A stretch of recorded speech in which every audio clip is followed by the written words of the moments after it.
नमस्कार साथियों, कैसे हैं आप लोग। मैं संजीव कुमार आप सबों का स्वागत करता हूं आपके अपने YouTube चैनल गुरु क्लासेस ऑनलाइन में, जहां पे हम लोग शिक्षक संबंधित सभी परीक्षाओं की तैयारी करते हैं। तो आज जो हमारा टॉपिक है वो चाइल्ड डेवलपमेंट एंड पेडागोजी का इम्पोर्टेंट क्वेश्चन सीरीज होगा। हम लोग का जो चल रहा है उसमें से हम लोग जो सीटेड नवंबर 2012 मुंबई में जो एग्जाम हुआ था उसका पार्ट 1 पढ़े थे, पार्ट 2 को आज हम लोग पढ़ेंगे।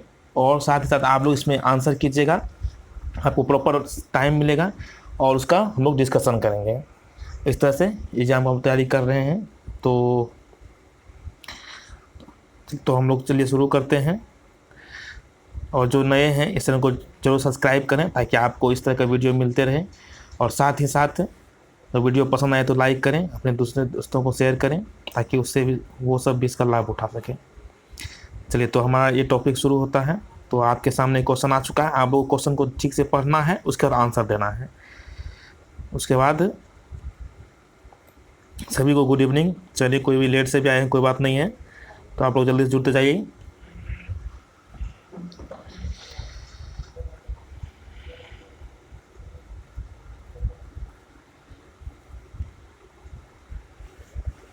वेरी गुड, सबका आंसर आना शुरू हो चुका है। चलिए, तो देखते हैं हम लोग इसमें। क्वेश्चन पूछा जा रहा है, गरीबी से पीड़ित बच्चों के साथ व्यवहार करते समय विद्यालयों को क्या करना चाहिए। जो गरीबी से पीड़ित बच्चे हैं, ठीक है ना। पहला ऑप्शन है सही ध्यान के लिए उन्हें करते हुए शैक्षणिक गतिविधियों को अधिक महत्व देना चाहिए। सही ध्यान के लिए उन्हें पृथक करना चाहिए, मतलब ऐसे अगर कोई गरीब बच्चा उसे पृथक कर देंगे और अमीर को अलग करेंगे, ऐसा करने से क्या होगा, तो ये भेदभाव होगा, तो ये गलत हो गया। दूसरा है व्यवहार के उच्च मानकों पर अधिकार प्राप्त करने के लिए उनसे अपेक्षा करना चाहिए, मतलब उसका व्यवहार अच्छा हो, उच्च मानक हो। गरीब है तो अच्छा व्यवहार करें, ऐसा कोई जरूर नहीं, तो ये भी हम लोग नहीं कर सकते हैं। फिर हमारा ऑप्शन आया है नियमित रूप से विद्यालय में न आने के कारणों को बिल्कुल भी सही नहीं करना चाहिए। मतलब कोई बच्चा नहीं आ पाता है, गरीबी है या किसी कारण से वो नहीं है स्कूल में, तो उसे हम ये नहीं कह सकते हैं कि बिल्कुल सही नहीं करना चाहिए कि नियमित रूप से विद्यालय न आने पर कारणों को बिल्कुल भी सही नहीं करना चाहिए, तो ये भी गलत है, ठीक है। तो हम उसके बाद आते हैं शिक्षार्थियों को उपयुक्त प्रशिक्षण उपलब्ध कराना ताकि वे अपने आत्म संभावना या आत्मसम्मान को सुदृढ़ करने की कुशलता को विकसित कर सकें। कहने का मतलब क्या है कि आपको जो टीचर्स हैं, जो भी गरीब स्टूडेंट हैं, उसे अगर वो पढ़ा रहे हैं तो बच्चे को ऐसा लगना चाहिए कि मैं गरीब हूँ तो मुझे भी सर पर ध्यान दे रहे हैं और अच्छी तरह से पढ़ा रहे हैं, ऐसा नहीं है कि मुझे भेदभाव कर रहे हैं। तो ये ऑप्शन बहुत हद तक बेटर है। तो बहुत लोगों का 4 आंसर आया है, तो जिन लोगों का 4 आंसर उसका सही है और बहुत का सही है, सभी को कॉन्ग्रेचुलेसन्स, बहुत अच्छा आप लोग जवाब दिए हैं। चलते हैं हम लोग नेक्स्ट क्वेश्चन की तरफ। और ये क्वेश्चन आपके सामने रहा, सभी को स्क्रीन पे दिख रहा होगा, तो आप लोग इसका आंसर कीजिए।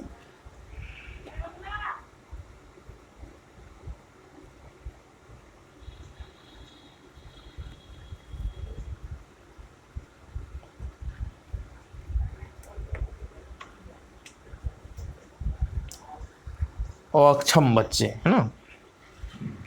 वेरी गुड, सबका आंसर आना शुरू हो चुका है। तो देखा जाए इस क्वेश्चन को। और अक्षम बच्चे शब्दावली डैश की ओर संकेत करते हैं। और अक्षम बच्चे शब्दावली डैश की ओर संकेत करते हैं, तो जिसको को समस्या है तो इस टाइप के बच्चे को अक्षम बच्चे बोलते हैं, डिजेबल चाइल्ड बोलते हैं। तो यहाँ पे देखते हैं पहला जो हमारा ऑप्शन है इंद्रिय शारीरिक क्षति वाले सही बच्चे, मतलब जो भी इंद्रिय क्षति है, ज्ञानेंद्रिय मतलब 5 सेंस ऑर्गन्स हैं, उसमें से किसी को क्षति है या शारीरिक क्षति है। दूसरा है संवेगिक कठिनाई, मतलब संवेग को कंट्रोल नहीं कर पाता, गुस्सा आना, तेज, इस टाइप से भी प्रॉब्लम है। या बौद्धिक क्षति, मतलब दिमाग से भी कुछ प्रॉब्लम है, तो इस टाइप के बच्चे को हम लोग दिव्यांग बच्चे बोलेंगे। तो इसमें क्या आ जाएगा, तो अक्षम बच्चे दोनों हो गए, 1 और 2 दोनों ऑप्शन है। तो आपका तीसरा ऑप्शन है 1 और 2, और चौथा हमें केवल 1 या 2, दोनों बात हमारा सही है। तो इसलिए हम लोग क्या करेंगे, 3 को लेकर चलेंगे, मतलब आपका दोनों ऑप्शन सही है। जिन लोगों ने 3 दिया उनका क्या है, सही, बहुत लोगों का 3 है, तो सभी को कॉन्ग्रेचुलेसन्स। चलिए, तो नेक्स्ट क्वेश्चन की तरफ हम लोग चलते हैं। और आपके सामने एक क्वेश्चन आ चुका है, जल्दी से इसका आप लोग जवाब दीजिए। आर्टिकल के बारे में पूछा जा रहा है।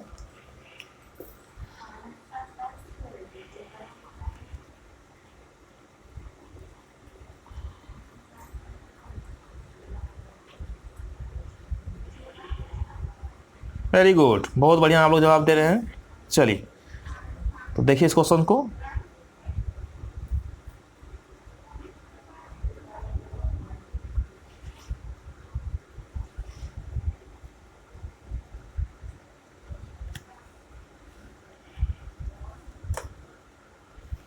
ये देखिए क्या है, क्वेश्चन पूछा जा रहा है, निःशुल्क एवं अनिवार्य शिक्षा अधिनियम 2009 जो था, अधिसूचना के बाद संविधान का निम्नलिखित में से कौन सा अनुच्छेद प्रभावित हुआ? तो कौन सा अनुच्छेद आपका प्रभावित हुआ था? आपको मैं बताता हूं, ये जो फ्री एजुकेशन के बारे में दिया गया था, ये आपका 86वां संविधान संशोधन 86वां संविधान संशोधन हुआ था, और ये 21A जो हमारा आर्टिकल है उसमें दिया गया है 21A में, ठीक है, जिसमें जो आपका 2009 है, और जो हमारे यहाँ पे 3 नंबर ऑप्शन है, 3 में दिया गया है 51, 46 और 50, 20 नहीं है, तो हमारा 21A है। बहुत लोगों ने जवाब दिया है। और साथ ही साथ ये जो हमारा लागू हुआ था 1 अप्रैल को लागू हुआ था, और एक बात ध्यान दीजिएगा, ये 1 अप्रैल 2010 को लागू हुआ था, ओके। और ये Jammu and Kashmir JNK Jammu and Kashmir को क्या किया गया था? छोड़ के लागू हुआ था, ठीक है, इसको छोड़ के पूरे इंडिया में लागू हुआ था। इस बात को भी आप लोग ध्यान दीजिएगा। तो आपका 18 का क्या है? 3 है। तो जिन लोगों ने 3 आंसर दिया है उनका सही है, बहुत लोगों का 3 आंसर आया है। चलिए सभी को धन्यवाद। तो आगे हम लोग नेक्स्ट बढ़ते हैं, नेक्स्ट क्वेश्चन की तरफ। चलिए आपके सामने एक क्वेश्चन आ चुका है।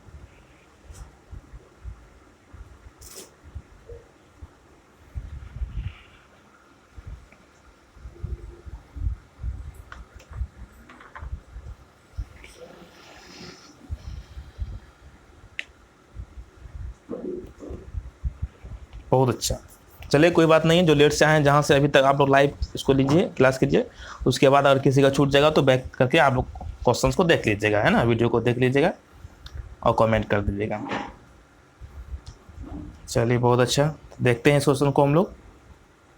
क्वेश्चन है 19 नंबर में आपका, वंचित वर्ग, ऐसे वर्ग जिसको समस्याएं हैं, चाहे आर्थिक हो शारीरिक हो, वंचित वर्ग के शिक्षार्थियों को निष्पादन का आकलन करने के लिए मानकीकृत परीक्षणों को प्राथमिकता दी जा सकती है। क्योंकि मानकीकृत परीक्षण क्या होता है कि स्टैंडर्डाइज्ड टेस्ट जो भी होता है बच्चों का, तो उसमें किस चीज़ को प्रायोरिटी दिया जाएगा, है ना।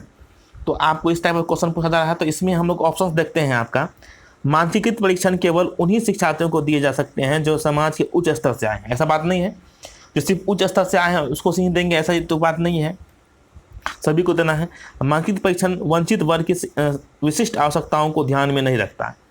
तो ये आपको क्या पूछा जा रहा है, विशिष्ट वर्ग के मानसिक टेस्ट में जो रहता है सभी तरह के बच्चों को लिया था, लेकिन जो विशिष्ट बच्चे हैं उसे, मतलब जो भी आपको विशिष्ट आवश्यकता वाले बच्चों को ध्यान नहीं रखा जाता है, ये क्या है, सही बात है। क्योंकि वहाँ पे आपको इंक्लूसिव एजुकेशन को पालन किया था, सभी बच्चों को समान दृष्टि से दिखाया था। यहाँ पे कह रहा है ध्यान नहीं दिया जाता है, एकदम ध्यान नहीं दिया था, क्योंकि अगर किसी एक पार्टिकुलर बच्चे को हम अगर ध्यान देंगे तो क्या होगा, दूसरे बच्चों को परेशानी होगी। तो यहाँ पे कह रहा है क्या है, ध्यान नहीं, सही बात, ध्यान नहीं देना चाहिए, आपको सभी को बराबर ध्यान देना चाहिए किसी एक पे। और यहाँ पे कह रहा विशिष्ट आवश्यकता वाले बच्चों पे ध्यान देना, तो ये पे क्या है, गलत है, इसलिए हम इसे क्या करेंगे, सही मानेंगे।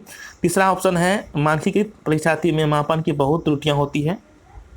ऐसी बात नहीं, मापन की त्रुटियां होती है लेकिन कम होती हैं, बहुत ज़्यादा नहीं होती हैं। और मानकीकृत परीक्षण रटने पर केंद्रित होता है, गलत बात, रटने पर केंद्रित नहीं होता है।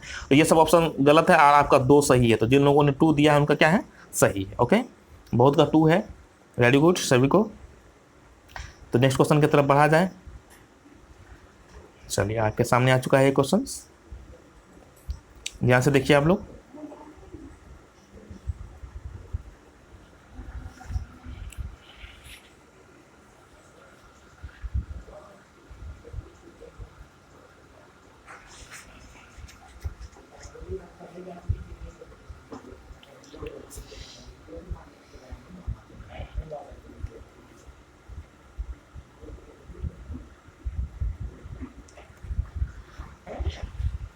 ट्वेंटी नंबर क्वेश्चन बहुत इंपॉर्टेंट है, बहुत बार आप लोगों को एग्जाम में पूछा जा चुका है, और इस टाइप क्वेश्चन बार बार पूछते हैं, तो बहुत ध्यान से देखिए।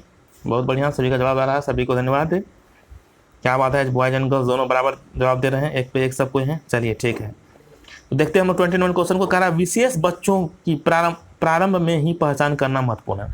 जो स्पेशल चाइल्ड होते हैं, अगर उसे जो भी स्कूल आते हैं, अगर फर्स्ट टाइम में ही पहचान कर लेने से क्या क्या फ़ायदा होगा, ये क्वेश्चन आपको पूछा जा रहा है। तो ऑप्शन है गौण निर्योग्यताओं से बचाव के लिए, मतलब जो छुपा हुआ निर्योग्यताएं, मतलब उसमें जो डिजेबिलिटीज है जिस टाइप से, वो टीचर को पता चल जाएगा फर्स्ट टाइम में, तो उसको उसी तरह से सुधार करने का प्रयास करेंगे, किस तरह से हम उसे अच्छा से पढ़ाएं जिससे, या किस तरह से उसका प्रॉब्लम को दूर करें। तो ये बहुत हद तक बेटर ऑप्शन है एक।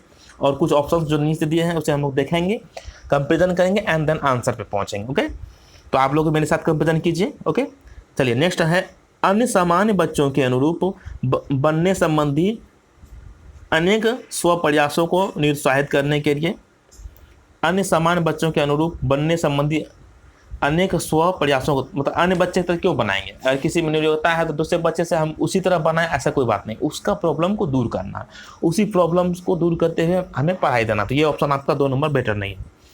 तीसरा है विशेष विद्यालयों में जाने के लिए उन्हें मनाने के लिए नहीं। अगर कोई बच्चा आपके साथ आता है, किसी में डिजेबिलिटीज़ है, तो आपको इंक्लूसिव एजुकेशन कहता है, समावेशी शिक्षा कहता है, आपको साथ में पढ़ाना है। तो इस चीज़ पर भी हम जोर नहीं देते, ये भी आपका गलत है। चौथा है उनके विशेष स्तर से उभरने के लिए, उनकी सहायता करने के लिए, मतलब उसे सहायता करना है, नहीं, सहायता भी करना, सहायता तो करना है लेकिन पढ़ाने में करना, ऐसा नहीं कि स्पेशल से उसको अलग से क्लास देना है, या अलग से उसे हम मतलब कि अलग संकाय में बांट दें, अलग क्षेत्र में बांट दें, अलग क्लास में, तो ये भी क्या है, गलत है। 3 नंबर गलत। इसलिए हम क्या करेंगे, अगर हम शुरू में किसी बच्चे का विशेषता को जान जाते हैं, कोई प्रॉब्लम है जान जाते हैं, तो उसको प्रॉब्लम को दूर करने की कोशिश करेंगे और अच्छी तरह से पढ़ाएंगे। So 1 is very good option in this question.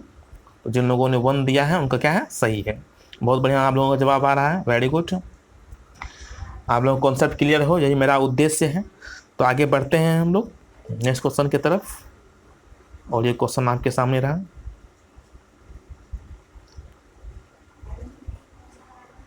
सबको दिख रहा होगा।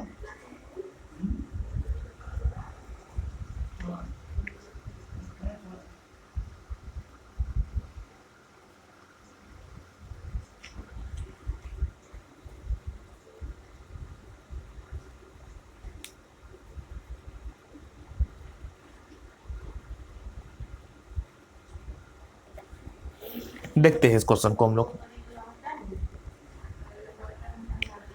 निम्नलिखित में से कौन सा नियम समावेशी शिक्षा सुगम बनाता है। पहला है 80 अथवा उससे ऊपर बुद्धि लब्धि वाले बच्चे सीख सकते हैं और समान शिक्षा से लाभान्वित हो सकते हैं। यदि विशेष बच्चों को समान कक्षा में शामिल किया जाता है तो वे फिर से पीछे रह जाएंगे, बच्चों का निष्पादन उन्हें निराश करता है। ऐसी बात नहीं है। अगर कोई बच्चा किसी साथ में पढ़ाते हैं तो वो पीछे हो जाएगा, ऐसी कोई बात नहीं है। या 80 अथवा उससे ऊपर बुद्धि वाले बच्चे को ही सिखा सकते हैं, ऐसी कोई बात। समावेशी शिक्षा कहता है क्या, सभी को एक साथ पढ़ाना, उनके विचारों को ध्यान देना है, चाइल्ड सेंटर एजुकेशन हो, किसी को भेदभाव नहीं करना है। तो ये हमारा इंक्लूसिव एजुकेशन कहता है, ये डेफिनेशन उसका। तीसरा है शिक्षार्थियों में व्यक्तिगत भिन्नता एक समान शिक्षक के लिए बड़ी समस्या है। नहीं, व्यक्तिगत भिन्नता समस्याएं हैं, लेकिन उसको हम दूर करेंगे। उस तरह से हमें ट्रेनिंग मिलता है, हमें पढ़ाने के लिए उस तरह से क्वालिटी मिलता है। हम लोग जितना भी BEd DLEd करते हैं, हमारा जो पढ़ाने का जो प्रोसेस है, टीचिंग एप्टीट्यूड जो भी है, या हमारा जो साइकोलॉजी पढ़ते हैं, इसी चीज़ पे बेस्ड ऑन है ना।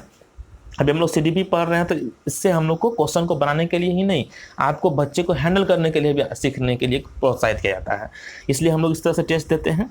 चौथा ऑप्शन है शिक्षार्थियों के विचारों को महत्व दिया जाना चाहिए। वेरी इंपॉर्टेंट पॉइंट कि inclusive education all students are important and students जो भी स्टूडेंट थाउट्स आपको क्या करना है, उसको इंपॉर्टेंस देना है, आपको उसका महत्व देना है। तो 4 नंबर वेरी इंपॉर्टेंट।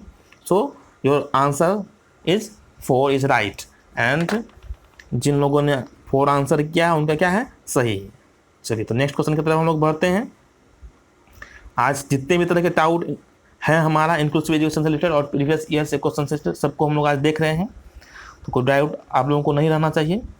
चलिए तो देखा जाए इस क्वेश्चन को।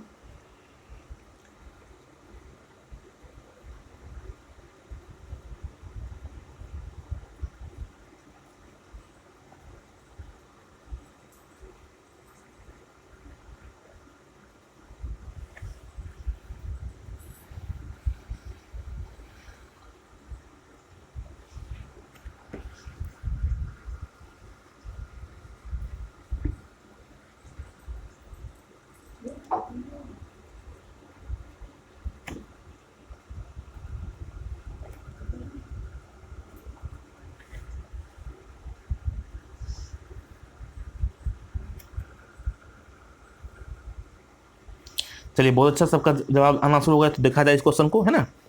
यहाँ पे क्वेश्चन कर रहा है डैश के अलावा निम्नलिखित अनुदेशनात्मक रणनीतियाँ, जो भी इंस्ट्रक्शंस रिलेटेड जो भी आपका रणनीति है उसमें क्या होना चाहिए। संदर्भीकृत अनुदेशन, मतलब जो उससे रिलेटेड निर्देशन होना चाहिए, इंस्ट्रक्शंस होना चाहिए। दूसरा हमारा ऑप्शन है अनुदेशन का शिक्षार्थी नियंत्रण उपलब्ध कराने। अनुदेशन यहाँ पे अलावा पूछ रहा है, इस चीज को आप लोग ध्यान दीजिएगा कि ये ऑप्शन, ऐसा ऑप्शन को हमको चुनना है जो इन ऑप्शनों में से रॉन्ग है। 3 options your right and 1 is wrong. Okay, तो यहाँ पे हम लोग देखते हैं डैश के अलावा निम्नलिखित अनुशासन रणनीतियाँ हैं, तो हमारा पूछा जा रहा है। तो यहाँ पे दूसरा ऑप्शन को आप लोग ध्यान देखिएगा कि अनुदेशन का शिक्षार्थी नियंत्रण उपलब्ध कराना। अगर हम लोग किसी स्टूडेंट पर नियंत्रण करते हैं, कंट्रोल करते हैं, तो ऐसा इंस्ट्रक्शन नहीं देना है कि तुमको ये काम करना ही पड़ेगा। दिस इज क्या हो गया कि आपको कंट्रोल्ड इंस्ट्रक्शंस हो गया कि बच्चे को हम कंट्रोल कर रहे हैं, और कोई बच्चा कंट्रोल नहीं रहना चाहता, कोई भी हमेशा सब कोई आज़ाद रहना चाहता है। तो इसलिए हम लोगों को 2 नंबर ऑप्शन को नहीं लेना है। ओके, तो ये हमारा क्या है, नेगेटिव है, तो हमारा यहाँ नेगेटिव पूछा जा रहा है, तो 2 नंबर हमारा क्या है, सही है। और ये सब ऑप्शन क्या है, और सब ऑप्शन को हम लोग देखते हैं। सीखने के दौरान शिक्षार्थियों द्वारा की जा रही गतिविधियों को धैर्य के साथ अवलोकन करना, ये भी पॉजिटिव बातें, ये भी पॉजिटिव बातें हैं। मूल्यांकन अधिगम, ये भी पॉजिटिव बात है, मूल्यांकन से हमें अधिगम मिलता है बच्चों को, पॉजिटिव। हमें चुनना है नेगेटिव, जो कि हमारा 2 नंबर है, इसलिए हम लोग क्या करेंगे, 2 आंसर करेंगे। तो जिन लोगों ने 2 दिया है उनका क्या है, सही है। ओके, तो हमारा 2 हो गया। ओके, चलिए, तो नेक्स्ट क्वेश्चन की तरफ हम लोग बढ़ गए हैं, और इस क्वेश्चन को देखिए आप लोग, इसमें डबल फिलर है। यहाँ पे जो कोमा दिया है, कोमा से पहले एक फिलर भरा जाएगा और कोमा के बाद एक फिलर भरा जाएगा, इस चीज़ को आप लोग ध्यान दीजिएगा। इसलिए 2 ऑप्शंस दिए गए हैं आपको।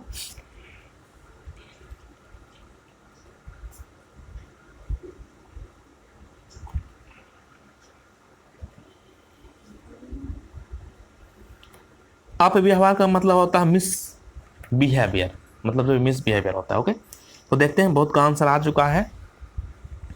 तो विद्यालय में अपव्यवहार डैश की डैश को प्रदर्शित कर सकता है। ओके, तो हमारे ऑप्शंस जो है यहाँ पे, शक्ति को अपने पास रखने, मतलब विद्यालय में अपव्यवहार शक्ति को अपने पास रखने की उत्कंठा को प्रदर्शित कर सकता है। तो ये क्या है आपका रॉन्ग। मतलब शक्ति को कहे, हम लोग किसी से मिसबिहेवियर करते हैं तो क्या क्या समस्याएं आएगी, तो उस चीज़ को देखना है। तो हमें बच्चों की समस्या को कैसे प्रदर्शित करते हैं, तो ये ऑप्शन आपको बेटर नहीं लग रहा है। दूसरा है सामाजिक पहचान स्थापित करने, कि विद्यालय में जो अपव्यवहार करेंगे उसे सामाजिक पहचान मिलेगा। और डैश की आवश्यकता, मतलब कि आवश्यकता को प्रदर्शित कर सकते हैं, ये भी नहीं बैठ रहा। विद्यालय छोड़ने, ये थोड़ा सा बहुत हद तक लग रहा है, लेकिन और ऑप्शंस को देखेंगे कि विद्यालय में अपव्यवहार विद्यालय छोड़ने की इच्छा को प्रदर्शित कर सकता है। हाँ, हो सकता है कि बच्चे अगर मतलब बच्चे से मिसबिहेव करेंगे, बच्चे विद्यालय छोड़ने की इच्छा करें। और बच्चे तो ऐसे भी विद्यालय छोड़ने की इच्छा करते हैं, विद्यालय छोड़ते नहीं हैं, क्योंकि बच्चे की गार्जियन नहीं छोड़वाते हैं। ठीक है, अब बच्चे छोड़ेंगे कैसे, जब उसे अच्छी तरह से पढ़ाई मिलेगा। तो इस ऑप्शन को भी हम लोग नहीं लेंगे। चौथा ऑप्शन है इसका हमारा, घनीभूत भावों को व्यक्त करने या दबाए, या दबाए, यहाँ दबाव है, मतलब है ना, दबाव, प्रेशर, ये यो की जगह वो होगा। ठीक है, तो यहाँ पर विद्यालय अपव्यवहार, जो अपव्यवहार था, घनीभूत भावों को व्यक्त करना, उसके अंदर में जो भी घनीभूत भाव है, छुपा हुआ भाव है, इमोशंस है, को दबाने को प्रदर्शित कर सकता है। अगर हम किसी बच्चे को प्रेशराइज रूप से पढ़ाएं, उसे मिसबिहेव करेंगे, तो हो सकता है बच्चे के मन में जो भाव है, कोई अच्छा विचार है, कुछ पढ़ने की इच्छा है, कुछ क्वेश्चंस पूछना चाहते हैं, उसको वो दबा देंगे डर से। होता है ना कि बहुत बार हम किसी बच्चे को खड़ा करते हैं तो उसका मुंह से आवाज़ नहीं निकलता, थर थर करने लगता है, तो इस टाइप का प्रॉब्लम होने लग सकता है। ओके, तो आप लोगों को मे भी कॉन्सेप्ट समझ में आ गया होगा। तो इसका आंसर आपका 4 होगा। तो बहुत लोगों ने 4 दिया है, जिन लोगों ने 4 दिया है उनका सही। तो चला जाए नेक्स्ट क्वेश्चन की तरफ। चलिए, और क्वेश्चन आपके सामने आ चुका है, गौर से देखिए आप लोग, आप लोगों को समझ में आ रहा होगा। अगर कोई डाउट हो तो आप लोग कमेंट करें, है ना। वीडियो पसंद आए तो ज़रूर लाइक करें, अपने दोस्तों को भी पहुंचाएं।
चलिए तो देखते हैं, बहुत बढ़िया सबको जवाब दे रहे हैं। चलिए तो इस क्वेश्चन को देखा जाए। समस्या समाधान माना क्वेश्चन क्या है, समस्या समाधान, प्रॉब्लम सॉल्विंग लक्ष्योन्मुखी नहीं है। मतलब जो भी समस्या समाधान करते हैं टीचर करते हैं बच्चे का, तो लक्ष्य उन्मुखी नहीं है। ऐसा है क्या? लक्ष्य उन्मुखी है कि बच्चा अगर समस्या करता है, जो रेमेडियल टीचिंग हम लोग करवाते हैं कि अगर कोई बच्चा समस्या करता है उसे हम लोग समाधान करते हैं, तो ये क्या है, सही है। तो यहाँ पे कह रहा क्या है, नहीं, तो ऐसा बात क्या है, गलत है। तो इसलिए ऑप्शन को हम लोग क्या करेंगे, गलत कर देंगे। दूसरा ऑप्शन है, एक कौशल नहीं है जो सीखा जा सकता है और जिसका अभ्यास किया जा सकता है। समस्या समाधान एक कौशल नहीं है, कौशल है कि प्रॉब्लम सॉल्विंग एक क्या है, एक स्किल है जो सीखा जा सकता है। कि हम लोग जैसे कोई टीचर क्या करते हैं, किसी बच्चे का प्रॉब्लम सॉल्व करते हैं, this is the skill of a teacher. The teacher is very good in problem solving of maths in student, मतलब मैथ्स के प्रॉब्लम को सॉल्व करने के लिए टीचर बहुत अच्छे हैं। तो ये भी क्या है, एक स्किल सीखते हैं, पढ़ाते पढ़ाते सीखते हैं, तो जो सीखा जा सकता है और जिसका अभ्यास किया जा सकता है। ये बात सही है, अभ्यास करते हैं, पढ़ाने से भी आपका अभ्यास होता है। तो ये ऑप्शन क्या है, यहाँ पे कहा नहीं, नहीं के कारण ये क्या है, गलत हो जाएगा। तो ये ऑप्शन नहीं के कारण गलत हो गया, हमें पॉजिटिव चुनना है। तीसरा है हमारा, संख्या संबंधी योग्यता के बारे में नहीं है। अब किसी बच्चे को नंबर से रिलेटेड प्रॉब्लम आ रहा है, मैथमेटिकल प्रॉब्लम आ रहा है, तब वो उस समस्या का समाधान होता है कि नहीं होता, होता है, आप लोग जानते हैं। तो यहाँ पे कह रहा नहीं होता है, तो ये बात क्या है, गलत है, इसलिए इसको भी हम लोग गलत कर देंगे। तो बचा है चौथा नंबर, समझ और कर्मिक चरणों के प्रयोग पर आधारित नहीं है। ऐसा है क्या, समझ और कर्मिक चरणों के प्रयोगों पर आधारित नहीं है। समझ और कर्मिक चरण मतलब जो भी सीक्वेंसर समस्या जो भी किसी बच्चे को आता है, ऐसा नहीं है कि एक सीक्वेंस में भी आएगा। कोई बच्चे को समस्या आया तो कर्मिक चरण के द्वारा आधारित होता है, नहीं भी होता है। इसलिए समझ और कर्मिक चरणों के प्रयोग पर आधारित नहीं है। ये बात क्या है, आपका सही है कि कैसा समझ है नहीं है उससे मतलब नहीं, जो भी प्रॉब्लम आया आपको सॉल्व करना। या बच्चा को ऐसा नहीं कि अगर मैथ्स में प्रॉब्लम आया तो पीछे वाला चैप्टर पढ़े हैं उसके बाद वाला चैप्टर में ही प्रॉब्लम है, ऐसा बात नहीं। वो किसी भी चीज़ को भूल गया तो वो आपसे पूछ सकता है। तो इसलिए यहाँ पे नहीं जो है आपको यहाँ पे नहीं पॉजिटिव सेंस को दे रहा है, इसलिए 4 नंबर इसको आंसर देंगे हम लोग। जिन लोगों ने 4 दिया उनका सही है। जिसको समझ में नहीं आता एक बार आप लोग लिखे करके देख लीजिएगा, है ना। तो चलते हैं हम लोग आगे क्वेश्चन की तरफ, और ये आपके सामने आ चुका है। क्वेश्चन देखने से छोटा लग रहा है, तो आप लोग जल्दी से पढ़ के जवाब दीजिए। ओके, तो देखा जाए क्वेश्चन को, बहुत बढ़िया, सब कोई फास्ट जवाब दिए, इसका पढ़ने में समय नहीं लगा हुआ। संवेग का प्रमुखशाली तत्व या प्रभावशाली तत्व है भाव, प्रयोजन, लक्ष्य, सफलता।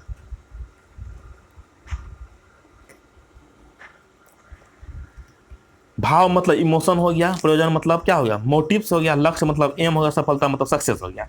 तो संवेग का क्या प्रमुखशाली या प्रभावशाली तत्व है, तो भाव, इमोशन। आप लोग जानते हैं संवेग क्या है, वेग है, किस चीज का, इमोशन का वेग।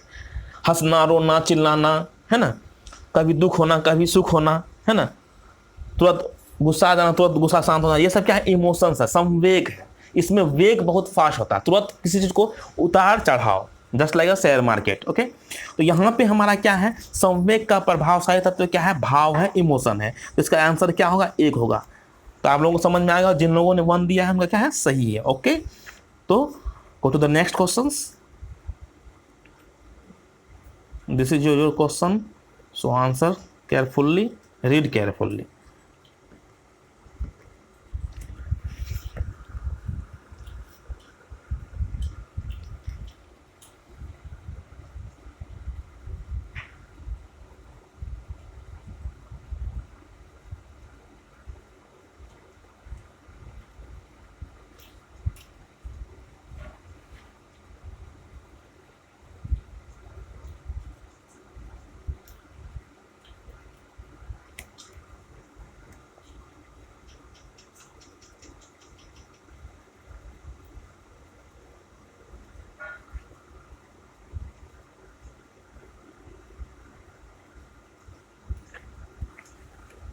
ओके, चलिए तो इस क्वेश्चन को हम लोग डिस्कस करते हैं। बहुत का आंसर आ रहा है, आप सबों को आंसर देना है। ठीक है, गलत या सही होगा तो हम लोग उसको समझेंगे। आप अपना थाउट दीजिए, अपने विचारों को डालिए।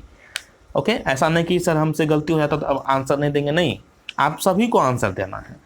देखते हैं हम 26 नंबर क्वेश्चन को, कह रहा संवेगों के बारे में निम्नलिखित में से कौन सा कथन गलत है। इमोशंस के बारे में कौन सा कथन गलत है। तो आपको यह बात समझ में आएगा, इसमें जो 4 ऑप्शन है उसमें से 3 ऑप्शन संवेग के बारे में पॉजिटिव है और एक ऑप्शन क्या है, नेगेटिव है। तो उस ऑप्शन को हम लोग देखते हैं।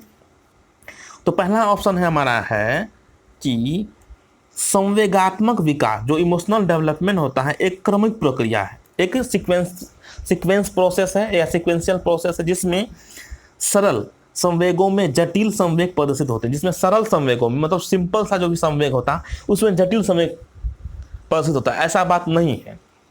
संवेग सीक्वेंशियल प्रॉब्लम है, लेकिन ऐसा नहीं है कि जटिल में सरल में जटिल, जटिल में सरल, ऐसा नहीं। संवेग का कोई लिमिटेशंस नहीं है, कब किसको क्या आएगा। कभी किसी को हंसी आ सकता है, कभी किसी को गुस्सा आ सकता है। This is not in short term and long term. So यहाँ पे क्या है, ये यहाँ की बातें रॉन्ग आ रही है, ठीक है। तो इसको हम लोग कम महत्व देंगे। एंड हम लोग नेक्स्ट क्वेश्चन को देखते हैं, ऑप्शंस को, उसके बाद हम लोग चर्चा करते हैं। तो इसको हम लोग अभी नेगेटिव लेके चलेंगे। चूंकि संवेग व्यक्तिनिष्ठ होते हैं इसलिए इनका अध्ययन करना कठिन होता है। संवेग व्यक्तिनिष्ठ होता है मतलब पार्टिकुलर व्यक्ति को आता है, इसलिए इसका अध्ययन करना कठिन, ऐसी बात नहीं है। अभी साइकोलॉजी में इतना डेवलपमेंट हो गया कि आपके संवेगों को भी हम लोग कंट्रोल नहीं कर सकते, नहीं उसका अध्ययन तो कर ही सकते हैं। तो ये बात क्या है, आपका सही है। तीसरा ऑप्शन है संवेग चेतनता पर निर्भर है, मतलब कि आपके मेमोरी पर निर्भर है। ये बात भी सही है कि आपको कुछ कुछ मेमोरी, पुरानी यादें आती हैं तो आप बैठे बैठे कभी कभी हंसने लगते हैं। जब कोई व्यक्ति मरता है तो उसका दिमाग 5 मिनट तक जिंदा रहता है और उसने अपने जीवन में जितने भी काम किए हैं वो फिल्म की तरह चलता है।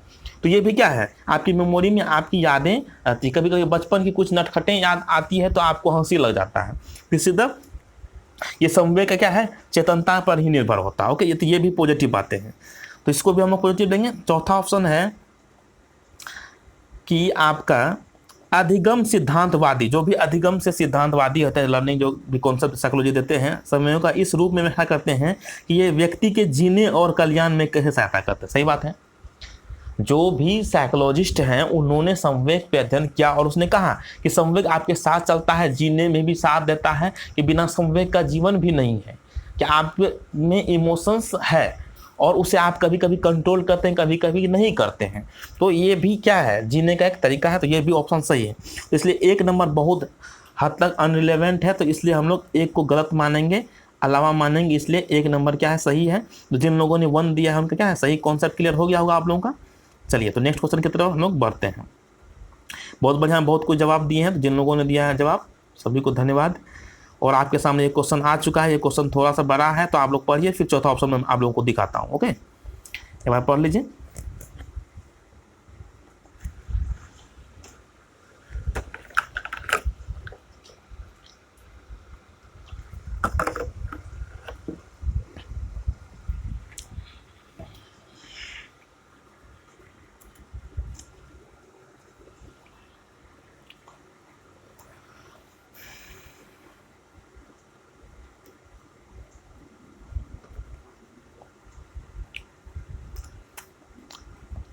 देखते हैं, अभिमन्यु जो आर्थिक रूप से कमजोर वर्ग से है, शिक्षा का अधिकार अधिनियम के तहत एक पब्लिक स्कूल कक्षा 4 में दाखिला लेता है। कुछ समय बाद अभिमन्यु के सहपाठी उसे उसकी गरीब पृष्ठभूमि के लिए बहुत परेशान करते हैं। सॉरी, आप लोगों को चौथा ऑप्शन दिखाना है, जिन लोगों ने आंसर देना है। 4 नंबर देख लीजिए, तब मैं फिर देता हूँ आंसर। 4 नंबर ऑप्शन देख लीजिए आप लोग, है ना। बहुत का आंसर आ गया 4 के अलावा भी, तो आप लोग 4 देख के आंसर दीजिए।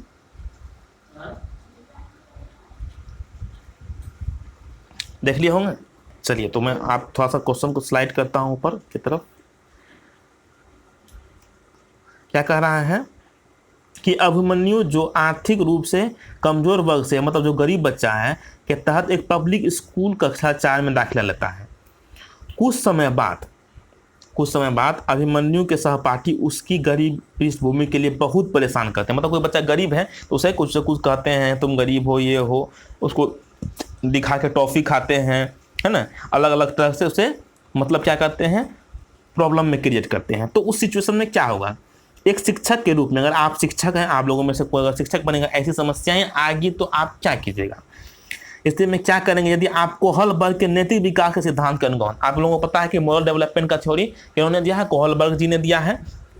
तो उसमें ये कहा गया है कि जो भी आपका मोरल डेवलपमेंट होता है तो दो चीज़ों पे डिपेंड करता है कि कभी कभी जो हमारा नैतिक विकास होता है कभी कभी डर से भी होता है। छोटे बच्चे जब होते हैं, जो बच्चे शिशुवावस्था में या पूर्व बाल्यावस्था में होते हैं, देखिएगा आप लोग कि उस बच्चे को किसी चीज़ का डर होता है, जिस कारण से वो, जैसे अगर कोई बच्चा अगर घर आता है आपका, तो अगर कोई आपके यहाँ मेहमान आते हैं, मामा जी आए, चाचा जी आए, तो बच्चा देखेगा प्रणाम नहीं करता है, तो उसके गार्जियन कहते हैं देखो चाचा है तुम्हारा, प्रणाम करो, तो बच्चा डर से प्रणाम कर लेता है, मतलब वहाँ पे फोर्सफुल्ली करता है, मतलब डर से।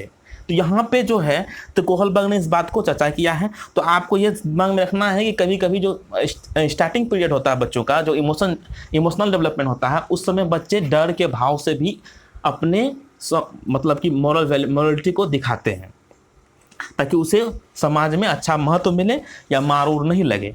तो हमारे ऑप्शंस को देखने के बाद हम लोग डिस्कस निकलते हैं 27 में जो है हमारा, कि शिक्षार्थी से कहेंगे यदि वे अभिमन्यु को परेशान करना जारी रखते हैं तो उन्हें दंडित किया जाएगा। तो ये 4 क्लास का बच्चा है, बाल्यावस्था पूर्व बाल्यावस्था में है, तो इस तरह से का बच्चा में ऐसा बात हो सकता है कि हम उसे दंड देने के लिए कहें, अगर तुम ऐसे करोगे तो मैं तुम्हें दंड दूंगा। तो ये बात पॉजिटिवली हम लोग को लेना है कोहलबर्ग के अकॉर्डिंग। और ऑप्शंस को हम लोग देखते हैं, तो उसके बाद हम लोग निष्कर्ष पे निकलेंगे। दूसरा ऑप्शन, तीसरा ऑप्शन, चौथा ऑप्शन। दूसरा में क्या कर रहा है कि अभिमन्यु को अपने सहपाठी के रूप में स्वीकार करने के बारे में शिक्षार्थियों को परामर्श देंगे कि तुम अभिमन्यु को अपना सहपाठी बना लो, तुमको हम परामर्श देते हैं। तो ये देखिए 4 क्लास से ऊपर वाला बच्चा होता तो इस तरह का निर्देश वो मानता। 4 क्लास का बच्चा निर्देश नहीं भी मान सकता है, वो निर्देश मानेगा तो वो किसी चीज़ से वो भयभीत होगा तब मानेगा। तो नॉर्मली सब बच्चा मानने को जरूरी नहीं है, कोहलबर्ग के अकॉर्डिंग, नॉर्मली नहीं बता रहा मैं, कोहलबर्ग के अकॉर्डिंग। तीसरा है अभिमन्यु से कहेंगे कि जो बच्चे उसे परेशान करते हैं उनकी उपेक्षा करें। अभिमन्यु जिस बच्चे को प्रताड़ित किया जा रहा था उससे कहेंगे कि उसका तुम उपेक्षा करो, उसका तुम भी बुराई करो, तो ये भी तो गलत हो गया। चौथा प्रधानाचार्य से निवेदन करेंगे कि अभिमन्यु के लिए अच्छी पोशाक और एक जोड़ी जूते प्रदान करें। तो यहाँ पे हेडमास्टर से कंसल्ट करने की कोई ज़रूरी नहीं है कि गरीब बच्चा उसे एक जोड़ा कपड़ा दें या फिर जूता दें, तो ये भी बात परफेक्ट नहीं है। तो आपका यहाँ जो कोहलबर्ग के अकॉर्डिंग परफेक्ट है वो 1 नंबर परफेक्ट है कि उसे कहेंगे अगर तुम इस तरह से गलती बार बार करोगे तुम्हें दंड दिया जा सकता है, तो इससे वो थोड़ा डरेंगे और उससे प्रताड़ित नहीं करेंगे। तो 1 को लेके हम लोग चलेंगे, जिन लोगों ने 1 दिया उनका क्या है, सही है। ओके, चलते हैं। तो बहुत अच्छा, बहुत लोगों ने जवाब दिया है। ये रहा आपके पास आ गया हुआ क्वेश्चन, देखिए इसको और आंसर कीजिए आप लोग।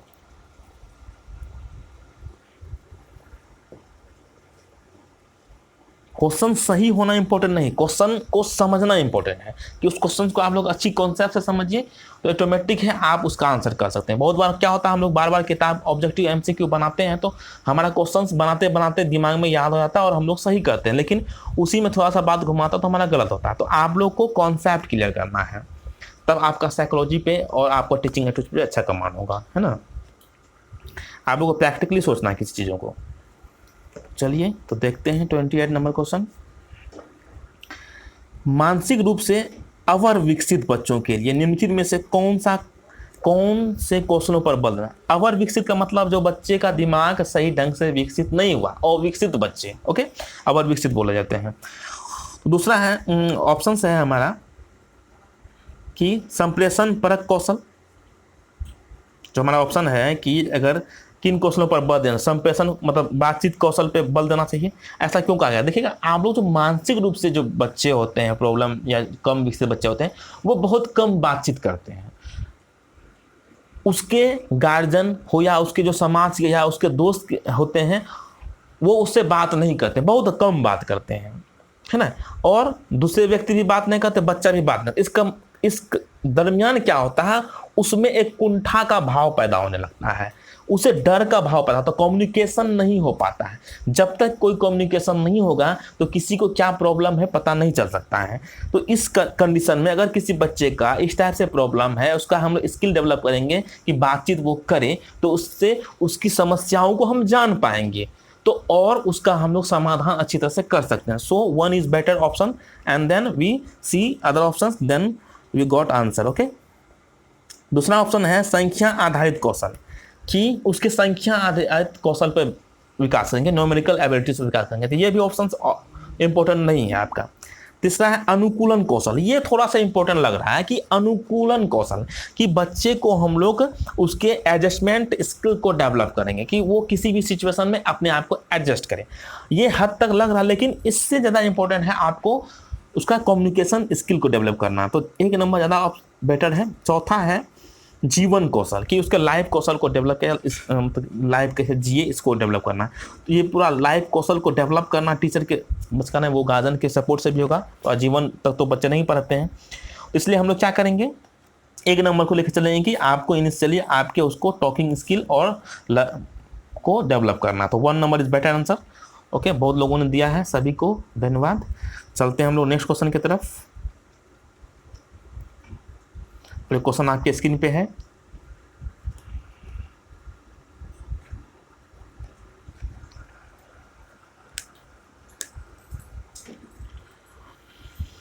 बहुत बढ़िया, सबको जवाब दे रहे हैं।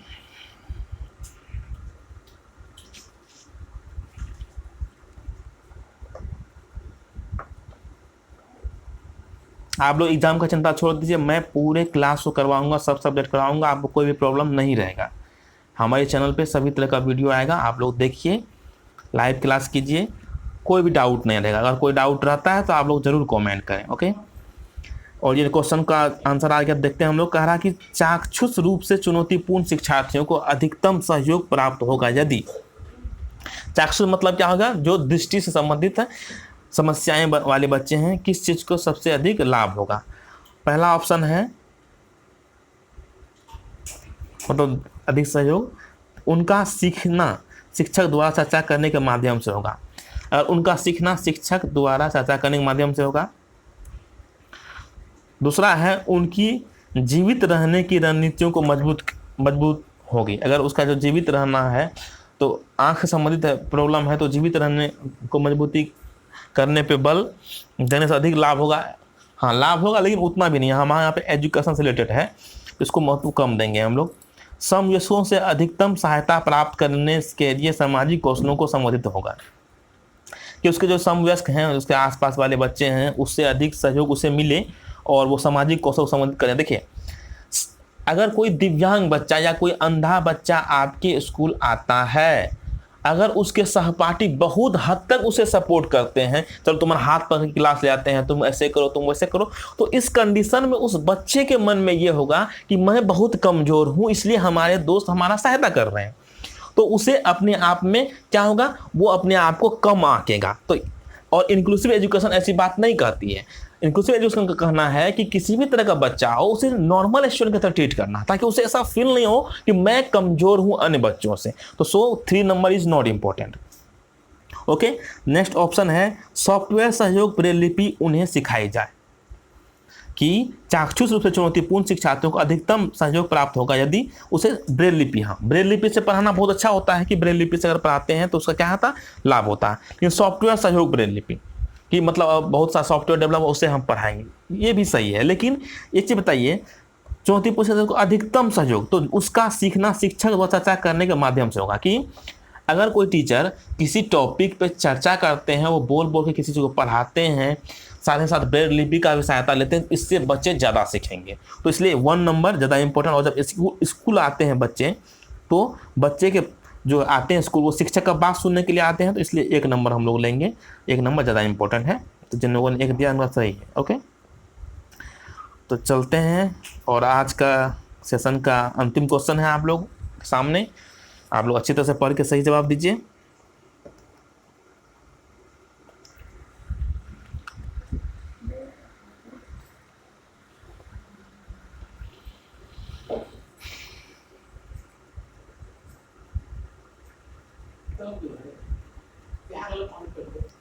विशेष शिक्षा, स्पेशल एजुकेशन, आंसर आना शुरू हो चुका है। बहुत बढ़िया, आप लोग जवाब दे रहे हैं। चलते हैं, देखते हैं इस क्वेश्चन को। सभी शिक्षार्थियों की आवश्यकताओं को पूरी करती है, समान शिक्षकों की आवश्यकताओं को पूरी करती है, कि जो स्पेशल एजुकेशन होता है सभी शिक्षार्थियों की आवश्यकता को पूरी करता है, ऐसा बात है क्या?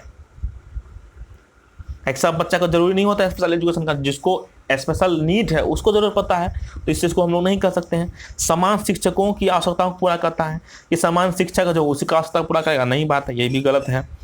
फिर कह रहा है कौशलों में निपुणता प्राप्त करने के लिए भिन्न रूप से सक्षम शिक्षार्थियों की सहायता करता है, कि जो स्किल्स डेवलपमेंट करना है किसी ऐसे शिक्षक का जो भिन्न रूप से सक्षम है, उसको करेंगे, उसका निपुणता कौशल को प्राप्त करेंगे। तो ये बात भी है पॉजिटिव, उतना नहीं है। तो चौथा देखते हैं, सही तरीके से दूसरे के साथ जोड़ने के लिए भिन्न रूप से सक्षम शिक्षार्थियों की सहायता करती है, कि सही तरीके से दूसरों के साथ जोड़ने के लिए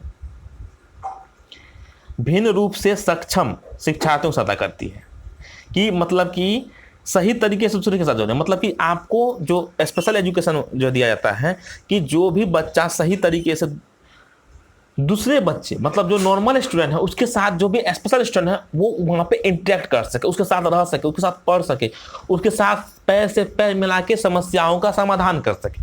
तो यहाँ पे आपका 4 नंबर बहुत अच्छा ऑप्शन है।